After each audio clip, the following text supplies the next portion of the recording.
Hello दोस्तों, अस्सलाम वालेकुम वरहमतुल्लाहि वबरकातुहू। मैं मोहम्मद इकबाल, मेरे YouTube channel Iqbal study circle पर आपका इस्तकबाल है। उर्दू अनुवादक की तैयारी कर रहे तलबा के लिए मेरा ये वीडियो बहुत ही मुफीद साबित होने वाला है। तो जो लोग उर्दू अनुवादक की तैयारी कर रहे हैं वो इस चैनल को ज़रूर सब्सक्राइब करें। इस सिलसिले का मेरा ये सिर्फ तीसरा वीडियो है, लेकिन मुझे उम्मीद है कि मैं उर्दू अनुवादक की पूरी तैयारी करा कर रहूँगा। तो आज हम हल करने जा रहे हैं हुरूफ़ मनक़ूता और गैर मनक़ूता को। तो आइए चलते हैं, इस सिलसिले में हम अपनी बात बढ़ाते हैं। तो आप देख रहे हैं कि यहाँ हुरूफ़ मनक़ूता और गैर मनक़ूता है जो आपकी नज़र के सामने है। हुरूफ़ मनक़ूता और गैर मनक़ूता, सवाल ये है कि हुरूफ़ मनक़ूता किसे कहते हैं। तो चलिए इसे हम हल करने की कोशिश करते हैं। ये हुआ अंडरलाइन, यहाँ पे लिखा हुआ है हुरूफ़ मनक़ूता। आपको ये दिख गया होगा, ये है हुरूफ़ मनक़ूता। ठीक है, हुरूफ़ मनक़ूता जिन हरफ़ों पर नुक़्ता होता है उनको मनक़ूता या मुअजमा कहते हैं। ठीक है, जिन हरफ़ों पे नुक़्ता होता है उनको मनक़ूता या मुअजमा कहते हैं। अब देख लीजिए, मनक़ूता या मुअजमा, आप इसे याद कर लीजिए, मनक़ूता या मुअजमा कहते हैं। जैसे बा, शीन, ज़ाद, ज़ो, नून वग़ैरह। अब इन पर देख लीजिए, ये बा है, ये शीन है, ज़ाद, ज़ो, नून, ये जो भी हरूफ हैं इसमें आपको नुक़्ता नज़र आ रहा है। बा के नीचे नुक़्ता है, शीन के ऊपर 3 नुक़्ता है, ज़ाद के ऊपर नुक़्ता है, ज़ो के ऊपर नुक़्ता है, नून के पेट में नुक़्ता है यानी ऊपर नुक़्ता है। ये सारे नुक़्ते जो हैं इनको मनक़ूता वाले हरूफ कहेंगे, मनक़ूता हरूफ कहेंगे, क्योंकि इस पर नुक़्ता है। तो अगर कोई पूछ ले, इम्तिहान में सवाल आ जाए कि हुरूफ़ मनक़ूता किसे कहते हैं, तो आप डायरेक्ट कहिएगा जिन हरफ़ों पर नुक़्ता हो उसे हुरूफ़ मनक़ूता कहते हैं, जिन हरफ़ों पर नुक़्ता हो उसे हुरूफ़ मनक़ूता कहते हैं। आगे चलिए, हुरूफ़ गैर मनक़ूता, ये वाला हुरूफ़ गैर मनक़ूता आप देख रहे हैं।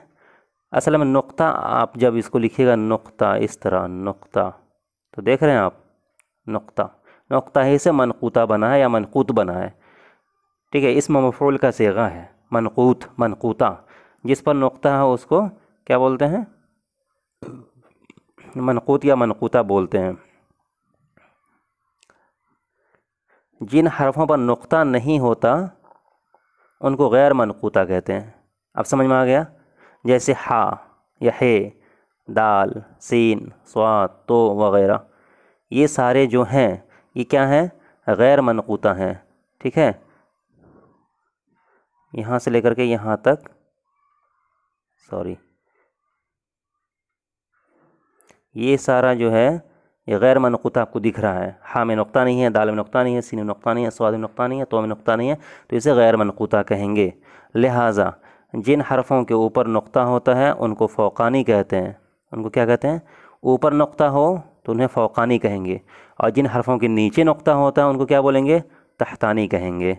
ठीक है, अब बताइए, बा के ऊपर नुक़्ता है या नीचे नुक़्ता है। ये जो बा दिख रहा है आपको, ये वाला, इनके ऊपर नुक़्ता है कि नीचे नुक़्ता है, तो ज़ाहिर सी बात नीचे नुक़्ता है, तो इसे क्या बोलेंगे, तहतानी बोलेंगे। इसे क्या बोलेंगे, तहतानी बोलेंगे। ठीक है, शीन के ऊपर नुक़्ता है या नीचे नुक़्ता है, ये वाला शीन जो है, चलिए ज़ाद मान लीजिए, ज़ो, इसके ऊपर नुक़्ता है नीचे है, तो ऊपर नुक़्ता है, इनको क्या बोलेंगे, इनको बोलेंगे फ़ौक़ानी। क्या बोलेंगे, इनको फ़ौक़ानी बोलेंगे। ठीक है, ज़ो को फ़ौक़ानी बोलेंगे, नून को भी फ़ौक़ानी बोलेंगे, शीन को फ़ौक़ानी बोलेंगे। ये सब क्या है, फ़ौक़ानी है। अब आगे चलते हैं। सवाल है, जिन हरफ़ों पर एक नुक़्ता होता है उनको मुवहदा कहते हैं। जिन हरफ़ों पर एक नुक़्ता होता है उनको क्या बोलते हैं, उनको मुवहदा कहते हैं, उनको मुवहदा कहते हैं। ठीक है, अब बताइए, बा पर एक नुक़्ता है कि 2 नुक़्ता है, इस पे एक नुक़्ता है, ज़ो पे भी एक नुक़्ता है, नून पे एक नुक़्ता है, तो इनको क्या बोलेंगे, मुवहदा बोलेंगे। इनको क्या बोलेंगे, मुवहदा बोलेंगे। अब बताइए, शीन को मुवहदा बोल सकते हैं, नहीं बोल सकते हैं। क्यों, क्योंकि इस पर कितना नुक़्ता है, 3 नुक़्ता है। जब आप शीन लिखते हैं, ये शीन लिखा आपने, कितना नुक़्ता डाले, 1 नुक़्ता, 2 नुक़्ता, 3 नुक़्ता, तो कितना नुक़्ता हुआ, 3 नुक़्ता हो गया। और यहाँ क्या कहा कि जिन हरफ़ों पर नुक़्ता होता है, एक नुक़्ता होता है, जिन हरफ़ों पर एक नुक़्ता होता है, ये देखिए ना, एक लिखा है, एक तो है नहीं, इस पर 3 है, तो इसको मुवहदा नहीं बोलेंगे, ठीक है ना। मुवहदा किसको बोलते हैं? जिन पर सिर्फ एक नुक्ता हो। अब आगे है कि जिन हरफों पर 2 नुक्ते हैं उनको सनात, और जिन पर 3 नुक्ते होते हैं उनको मुसल्लसा बोलते हैं। तो आप पहले हल कीजिए, जिन हरफों में 2 नुक्ते होते हैं उनको सनात बोलते हैं। क्या बोलते हैं? सनात। अब जैसे एग्जाम्पल, ये हमने लिखा ते, क्या लिखा? ते, 1 नुक्ता 2 नुक्ता, ठीक है। तो इसको क्या बोलेंगे? इसको सनात बोलेंगे, ठीक है। तो अब अगर हम इशारा करें तो ते को क्या बोलेंगे? सनात, ठीक है। और जिन हरफों पर 3 नुक्ते होते हैं, जिन हरफों पर 3 नुक्ते होते हैं,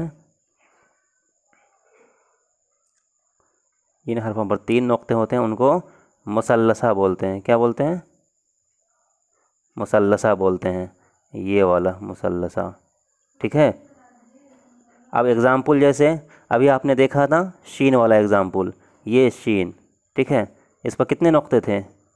3 नुक्ता। इस तरह जब लिखेंगे शीन तो कितना नुक्ता हुआ? 3। इसको मुसल्लसा बोलेंगे। तो आपके सामने कई चीज़ें निकल कर के सामने आई। क्या क्या? एक तो मनक़ूता, दूसरा गैर मनक़ूता, ठीक है। तो अगर इसको हम मनक़ूता, गैर मनक़ूता, ठीक है, और फ़ौक़ानी, तहतानी, ठीक है, मुवहदा, सनात, मुसल्लसा, ये आपको याद होनी चाहिए ना, लिख लीजिए आप। मनक़ूता उसे बोलते हैं जिन पर नुक्ता होता है, चाहे वो 1 नुक्ता हो, 2 नुक्ता हो, 3 नुक्ता हो, उससे कोई मतलब नहीं। गैर मनक़ूता उसे बोलते हैं जिन पर नुक्ता न हो, जैसे हा, दाल, सीन, स्वाद, तो, है ना, लाम वगैरह वगैरह। जिन हरफों के ऊपर 1 नुक्ता हो, जिन हरफों के ऊपर नुक्ता हो, उसे क्या बोलते हैं? उसे फ़ौक़ानी बोलते हैं, उसे फ़ौक़ानी बोलते हैं। जिन हरफों के नीचे नुक्ता हो उसे क्या बोलते हैं? तहतानी बोलते हैं। जिन हरफों पर 1 नुक्ता हो उसे क्या बोलते हैं? मुवहदा बोलते हैं। जिन हरफों पर 2 नुक्ता हो उनको क्या बोलते हैं? सनात बोलते हैं। जिन हरफों पर 3 नुक्ता हो उसे क्या बोलते हैं? मुसल्लसा बोलते हैं। तो आप जो है इन सभी को याद कर लीजिए और लिख लीजिए। चलिए आगे चलते हैं। अब हम पढ़ने वाले हैं इराब। 7 मिनट हो गया है, हम छोटा छोटा वीडियो बनाएंगे ताकि आपको दिखने में आसानी हो, देखने में। इराब, इराब किसे बोलते हैं? चलिए इसे देखते हैं। इराब अरबी का वर्ड है, हरूफ को मिलाने से लफ्ज़ बनता है। इतना आपको पता है, हरूफ को मिलाने से क्या बनता है? लफ्ज़ बनता है। लेकिन लफ्ज़ की सही अदायगी के लिए हरूफ पर कुछ अलामतें लगाई जाती है। क्या लगाई जाती है? अलामत। अलामत तो जानते हैं, निशान को बोलते हैं, जिनकी मदद से तलफ़ुज़ अदा होते हैं। एक बार फिर से पढ़ते हैं। हरूफ को मिलाने से लफ्ज़ बनता है, ये तो आपको पता है ना। जैसे अगर आपका नाम है अहमद, क्या है? अहमद, ये आपका नाम हुआ अहमद।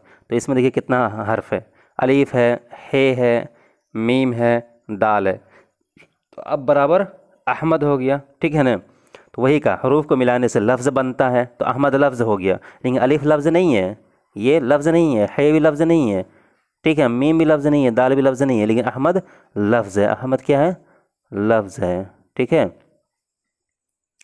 अब वही देखिए, हरूफ को मिलाने से लफ्ज़ बनता है, लेकिन लफ्ज़ की सही अदायगी के लिए हरूफ पर कुछ अलामतें लगाई जाती है, जिनकी मदद से तलफ़ुज़ अदा होते हैं। जैसे बेजोड़ दाल बराबर बद, बिद, बुद कुछ भी हो सकता है। अलीफ जोड़ लाम जोड़ वाव बराबर उल्लू, इल्लू, अल्लू कुछ भी हो सकता है। तो जोड़ने से तो लफ्ज़ बन गया, लेकिन इसको हम बद ही पढ़ेंगे, बिद नहीं पढ़ेंगे, और इसको उल्लू ही पढ़ेंगे, अल्लू नहीं पढ़ेंगे, ये कौन तय करेगा? ये तय करेगा एराब, ठीक है। तो यहाँ देखिए नीचे लिखा है, ऊपर के दोनों अल्फाज बद और उल्लू हरूफ के मेल से बने हैं। किसके मेल से बने हैं? हरूफ के मेल से बने हैं, लेकिन उनको बद और उल्लू एराब की मदद से पढ़ा गया है। समझ में आया? लेकिन इनको, इन दोनों को बद, हम बद क्यों पढ़ रहे हैं? क्योंकि एराब उस पर दिया हुआ है ज़बर का। आपको दिख रहा है इस पर इस तरह ज़बर का निशान लगा हुआ है। बेदाल बद हम लिखते हैं तो ज़बर देते हैं, उल्लू लिखते हैं तो अलिफ पर पेश देते नहीं है, लेकिन मान करके चलते हैं कि ऊपर पेश है। अगर हिज्जे करना हो तो अलिफ लाम पेश उल, लाम वाव पेश लू, उल्लू, ठीक है, इस तरह पढ़ते हैं, ठीक है। तो ऊपर के दोनों अल्फाज बद और उल्लू हरूफ के मेल से बने हैं, लेकिन उनको बद और उल्लू एराब की मदद से पढ़ा गया है। तो आप समझ में आया कि एराब का क्या काम है? एराब का काम है तलफ़ुज़ अदा करने में मदद करना। ठीक है, एराब या हरकत व सकनात 8 हैं, मतलब ज़बर ज़ेर पेश जो हैं ये कितने हैं? 8 हैं। ये आपको याद होनी चाहिए, ये 8 हैं। ठीक है, 8 हैं। कौन कौन है देखिए, नंबर 1 फ़तहा, नंबर 2 यहाँ से यहाँ तक है, इसको हम, ठीक है, फ़तहा, कसरा,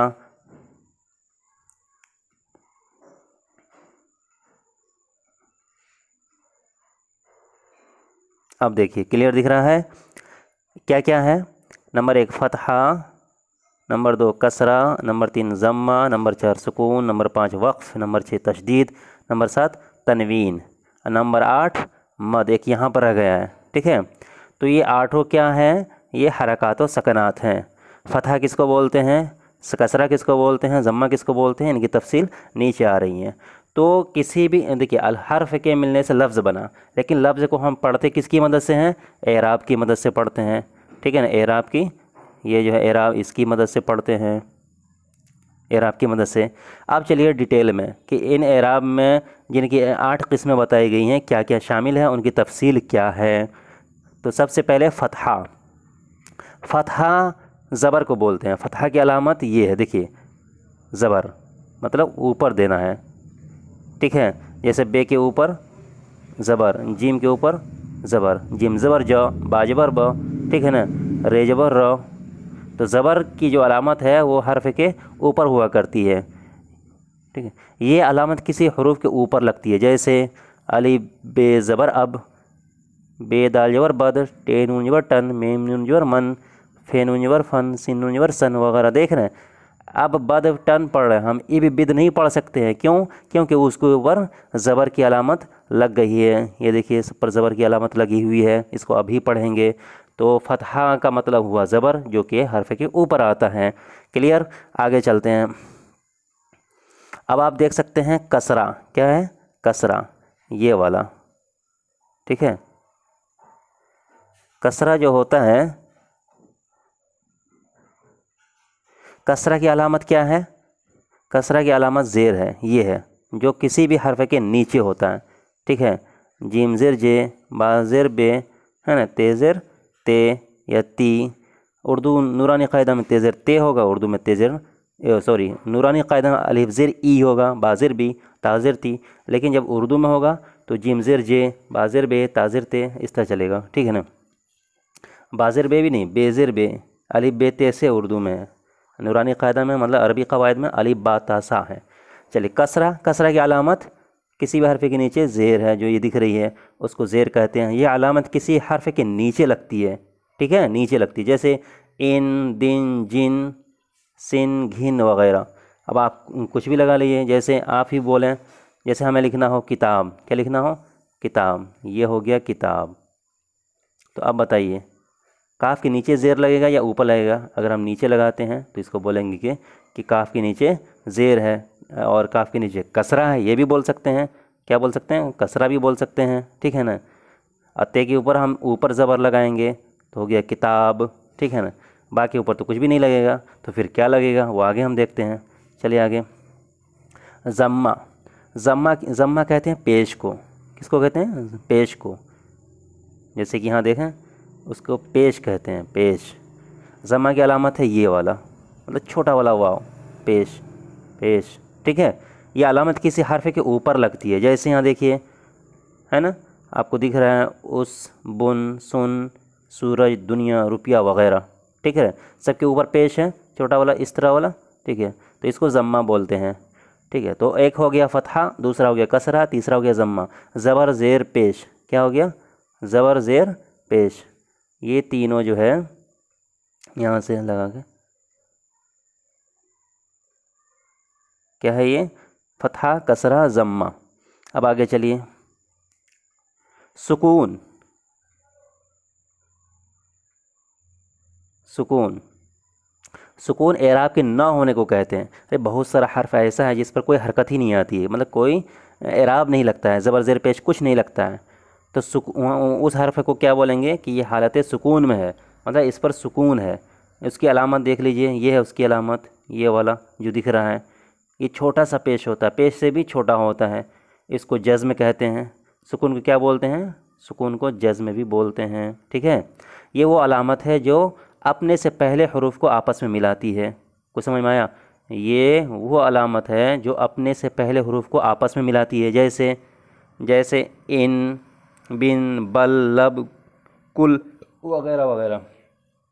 तो आप देख रहे हैं मिल रहा है ना, अलिफ नून ये हो गया। लेकिन अगर नून पर इस तरह की अलामत दे दिया तो इसका मतलब ये है कि नून जो है पहले वाले से जुड़ा हुआ है, अलिफ के साथ नून जुड़ा हुआ है, तो हो गया इन या उन, या इसके नीचे ज़ेर इन हो गया। आप देख लीजिए, जैसे अगर हमको लिखना हो बल, ठीक है, क्या लिखना हो? बल, तो ये हो गया बल। ठीक है, बा पर आएगा ज़बर, लाम पर आएगा सुकून। जिस पर सुकून होता है उसको मजजूम बोलते हैं। क्या बोलते हैं? मजजूम। तो ये हो गया बल। तो सुकून का या सुकून का काम क्या है? अपने पहले वाले हर्फ से जोड़ना। तो लाम बा से जुड़ गया है ना, जोड़ दिया ये। ठीक है, तो हो गया बल। या कुल लिखेंगे, देख रहे हैं, इस पर आएगा जज़्म, लाम पर क्या आएगा? जज़्म, इस तरह की अलामत। ठीक है, इस तरह। तो सुकून किसको कहते हैं? जिसमें कोई हरकत ना हो, और सुकून है। ये हरकत न होने की अलामत है। ये क्या है? ये हरकत न होने की अलामत है। चलिए, वक्फ़, हरूफ साकिन के बाद एराफ न होने को वक्फ़ कहते हैं। ठीक है, हरूफ साकिन के बाद, अभी आपने पढ़ा हरूफ साकिन, जैसे कुल पढ़ा है ना, लब पढ़ा। ठीक है, तो अगर उसके बाद भी कोई हर्फ आ रहा है, कोई हर्फ आ रहा है और वहाँ पर कोई एराब न हो, तो उसको हम क्या बोलेंगे? वक्फ़ कहते हैं। जैसे मर्द, जैसे मर्द। अब ये देखिए मर्द, मर्द कैसे लिखा हुआ है? ये है मर्द, है ना जी। मीम पर तो ज़बर हो गया, रे पर सुकून हो गया, दाल पे क्या हुआ? दाल क्या है? दाल वक्फ़ है, दाल मौकूफ़ है। ये जो दाल है, ये इसको बोलेंगे दाल मौकूफ़। अगर हिज्जे करना हो, मीम रे ज़बर मर, दाल मौकूफ़ हो जाएगा मर्द। ठीक है, तो वक्फ़ हरूफ साकिन के बाद एराब न होने को वक्फ़ कहते हैं। आगे चलिए, तशदीद क्या है? अगला है तशदीद, ये वाला। जिस हर्फ पर ये अलामत हो, एकदम से तीन जैसे कंघी की तरह, ये हुआ तशदीद। क्या हुआ? तशदीद। हम देख रहे हैं तशदीद अलामत होती है, उसको दो मरतबा पढ़ा जाता है, उस हर्फ को दो मरतबा पढ़ा जाता है। जैसे यहाँ एग्ज़ाम्पल दिया हुआ है, जैसे शब्बीर, क्या ये एग्ज़ाम्पल है? शब्बीर, ये वाला। तो कैसे लिखेंगे? शब्बीर, तीन नुक्ता यहाँ, बे के नीचे नुक्ता, यहाँ हुआ तशदीद, यहाँ हुआ ये शब्बीर। या इसको और साफ़ सुथरा लिखेंगे तो कैसे लिखेंगे? शब्बीर, यहाँ पे तीन नुक्ता दे दीजिए। ठीक है, यहाँ पे दो नुक्ता, यहाँ पे बे, ये बे है। ठीक है, यहाँ पे तशदीद। तो मैं बतलाना चाह रहा हूँ तशदीद के बारे में। तो अब देख रहे हैं बे को दो बार पढ़ा गया, शब बीर, शब बीर। तो जिसके ऊपर तशदीद हो या जिस हर्फ पर तशदीद हो उसे दो मरतबा पढ़ा जाता है। जैसे यहाँ पे एग्ज़ाम्पल देख सकते हैं। ठीक है ना, एग्ज़ाम्पल देखिए, अल्लाह, चक्कर, मुन्ना, गन्ना वगैरह। तो चक्कर लिखें, ठीक है, तो काफ पर तशदीद आया, मुन्ना, नून पर तशदीद आया, मुन्ना को दो बार पढ़ा जा रहा है, गन्ना, ठीक है, दो बार पढ़ा जा रहा है। तो ये सारे हरूफ जिस पर तशदीद आ रहा है सबको दो बार पढ़ा जाएगा। तो तशदीद किसको बोलते हैं? जिस हर्फ पर तशदीद हो उसको दो मरतबा पढ़ा जाएगा, जैसे कि शब्बीर, अल्लाह, चक्कर, मुन्ना, गन्ना वगैरह वगैरह। ठीक है, और जिस हर्फ पर हो उसको क्या बोलेंगे? यहाँ नहीं लिखा हुआ है, उसको बोलेंगे मुशद्दद। क्या बोलेंगे? मुशद्दद। यहाँ पे है लिखा हुआ मुशद्दद, यहाँ नीचे देखिए, आप यहाँ देख सकते हैं लिखा हुआ, जिस हर्फ पर तशदीद होता है उसे मुशद्दद कहते हैं। जैसे चक्कर, थप्पड़, मुन्ना में काफ, पे और नून मुशद्दद है। जिस हर्फ पर हो तशदीद उसको मुशद्दद बोलेंगे। आगे चलिए, तनवीन, ये वाला तनवीन। आगे लिखा है दो ज़बर, दो ज़ेर या दो पेश को तनवीन कहते हैं। ठीक है, दो ज़बर, आपने देखा कि एक ज़बर हुआ ये, दो ज़बर कैसे लिखेंगे, बस इसको डबल कर देंगे, दो ज़बर हो जाएगा। ये अगर ऊपर है तो दो ज़बर हो गया, और अगर ये नीचे है किसी भी हरफ के तो ज़ेर हो गया, ठीक है ना। ठीक है, और उसके बाद लिखा है दो पेश। दो पेश कैसे लिखेंगे, एक पेश तो आपने ये पढ़ा था वाव की तरह से छोटा वाला, और एक इसी में पलट देते हैं, तो ये हो गया दो पेश, ठीक है ना। तनवीन किसको कहते हैं, दो ज़बर दो ज़ेर या दो पेश को तनवीन कहते हैं। चलिए उसकी अलामत आप यहाँ देख सकते हैं, मिसाल में दिया हुआ है। ज़बर की अलामत, दो ज़बर की अलामत ऊपर, दो ज़ेर की अलामत नीचे, तशदीद की अलामत ऊपर, ठीक है ना, दो पेश की अलामत ऊपर। इसको अदा करने में नून की आवाज़ निकलती है, जैसे जब आप तशदीद तनवीन की आवाज़ निकालेंगे तो नून की आवाज़ निकलेगी। जैसे आप देख सकते हैं यहाँ पर एग्ज़ाम्पल दिया है यहाँ पे, फ़ौरन, क्या है, फ़ौरन, ये हो गया फ़ौरन, ठीक है ना, फ़ौरन, ठीक है। लेकिन आवाज़ निकल रही है, दो तशदीद है, यहाँ दो ज़बर है, सॉरी रे पर क्या है, दो ज़बर है, तो इसकी आवाज़ रन निकल रही है, रन मतलब इस तरह की आवाज़ निकल रही है। फिर वापस फ़ौरन, इस तरह की आवाज़ निकल रही है, समझ में आया। तो दो ज़बर दो ज़ेर दो पेश जहाँ भी हो वहाँ पर नून की आवाज़ आएगी, ठीक है। जैसे फ़ौरन, रहमतन, रहमतन, ठीक है, यहाँ एग्ज़ाम्पल है। वाक़अतन लिख करके भी दिखा दिया कि कैसे वाक़अतन लिखा हुआ है, किताबन है लिखा हुआ नून के साथ हर जगह है। तो जहाँ पर भी तनवीन होगा वहाँ पर नून की आवाज़ निकलेगी, तनवीन कहते हैं दो ज़बर दो ज़ेर दो पेश को। आगे चलिए, अब रह गया मद। मद जिस हर्फ पर, मद ये हुआ मद, जिस हर्फ पर मद होता है उसे खींच कर क्या करते हैं, उसे खींच कर यानी दो अलिफ के बराबर पढ़ा जाता है। उसकी अलामत ये है, ये देखिए ये अलामत है, कैसे है, ये इस तरह। जिस हर्फ पर मद होता है उसे अलिफ ममदूदा कहते हैं, ठीक है। जैसे आग, आम, आलू, आस्ताना, आशियाना वगैरह खींच के पढ़ रहे हैं ना। अगर उसमें मद नहीं होता तो कैसे पढ़ते, अग, अम, अलू, आस्ताना, आशियाना। लेकिन मद है तो हम पढ़ रहे हैं आग, क्या पढ़ रहे हैं, आग, आलू, खींच रहे हैं ना, आलू नहीं ना पढ़ रहे हैं, आम पढ़ रहे हैं, ठीक है, आशियाना पढ़ रहे हैं, समझ में आई बात, आशियाना नहीं पढ़ रहे हैं। तो मद जिस हर्फ पर होता है उसे हम खींच करके पढ़ते हैं, मतलब दो अलिफ के बराबर उसकी आवाज़ निकलती है। दो अलिफ में डबल पावर हो जाएगा, आलू जितना है उसको डबल कर देंगे तो हो जाएगा आलू, आलू, ठीक है। तो आमतौर पर हमेशा मद कहाँ होता है, ऊपर होता है, किसी भी हर्फ के ऊपर होता है, ठीक है। बिलउमूम ये अलिफ पर आता है, तब अलिफ पर आता है तो उस अलिफ को क्या बोलते हैं, अलिफ ममदूदा बोलते हैं, क्या बोलते हैं, अलिफ ममदूदा, ये वाला, ठीक है। और ये एग्ज़ाम्पल देख लीजिए यहाँ से लेकर के यहाँ तक, ठीक है, इसे याद रखिएगा। आग, आम, आलू, आस्ताना, आशियाना। तो अलिफ, आग में अलिफ जो है उस अलिफ को अलिफ ममदूदा बोलेंगे, ठीक है। आम में जो अलिफ है उसको अलिफ ममदूदा, आलू में जो अलिफ है अलिफ ममदूदा, आस्ताना में जो अलिफ है अलिफ ममदूदा वगैरह वगैरह, ठीक है। तो आपने इतना कुछ देखा, अब चलते हैं हम खुलासा करते हैं कि इसमें हमने आज क्या क्या सीखा। आप देख सकते हैं कि आपने क्या क्या सीखा है। तो आपने देख एराब के बारे में पढ़ा कि एराब किसे कहते हैं, हरूफ को मिलाने से लफ्ज़ बनता है, लेकिन लफ्ज़ की सही अदायगी के लिए हरूफ पर कुछ अलामतें लगाई हैं जिनकी मदद से तलफ़्फ़ुज़ अदा होते हैं, ठीक है ना। हरूफ को मिलाने से लफ्ज़ बनता है लेकिन एराब की मदद से हम उसको पढ़ पाते हैं। तो एराब की फिर 8 किस्में हुई थी, आपने देखा था एराब की कितनी किस्में हुई थी, 8 किस्में, ठीक है। फ़तहा, कसरा, ज़म्मा, सुकून, वक़्फ़, तशदीद, तनवीन और एक यहाँ पर मद है, ठीक है। फ़तहा ज़बर को बोलते हैं, ठीक है, जो ऊपर होता है। कसरा ज़ेर को बोलते हैं जो किसी हर्फ के नीचे होता है, ठीक है। ज़म्मा पेश को बोलते हैं जो किसी ऊपर के हर्फ के ऊपर आता है। सुकून एराब के न होने को सुकून बोलते हैं, जिसको जज़्म भी बोलते हैं, जिसको जज़्म भी बोलते हैं, ठीक है। इसका काम हुरूफ को जोड़ना होता है। वक्फ़ कहते हैं सुकून के बाद भी अगर कोई हर्फ आता है और उस पर कोई हरकत ना हो तो उसे सुकून बोलते हैं, ये वक्फ़ बोलते हैं। जैसे मर्द, मर्द में भी आपने देखा था दाल, दाल पर कुछ भी नहीं है, रे पर तो सुकून है लेकिन दाल पर कुछ नहीं है तो दाल मौकूफ़ होगा, ठीक है। उसके बाद देखिए सबसे अहम, उसके बाद अहम लफ्ज़ है तनवीन, ठीक है।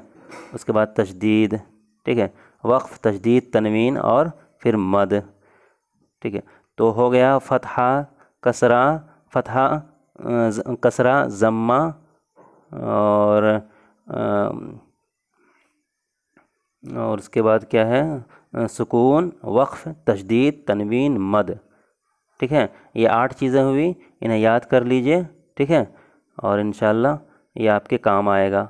तो आज आपने सीखा कि हुरूफ़ मनक़ूता और गैर मनक़ूता किसे बोलते हैं, एराब किसे बोलते हैं, एराब की कितनी किस्में हैं, हर किस्म की आपने तफसील देखी और उसको मिसालों के ज़रिए से समझने की कोशिश की है।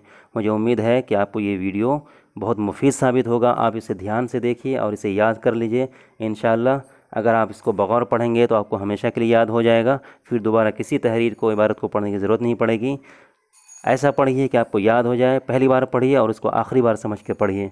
ठीक है, इस वीडियो को गौर से सुनिए और इसको दूसरों को भी शेयर कीजिए, सब्सक्राइब कीजिए, लाइक कीजिए। ठीक है, शुक्रिया।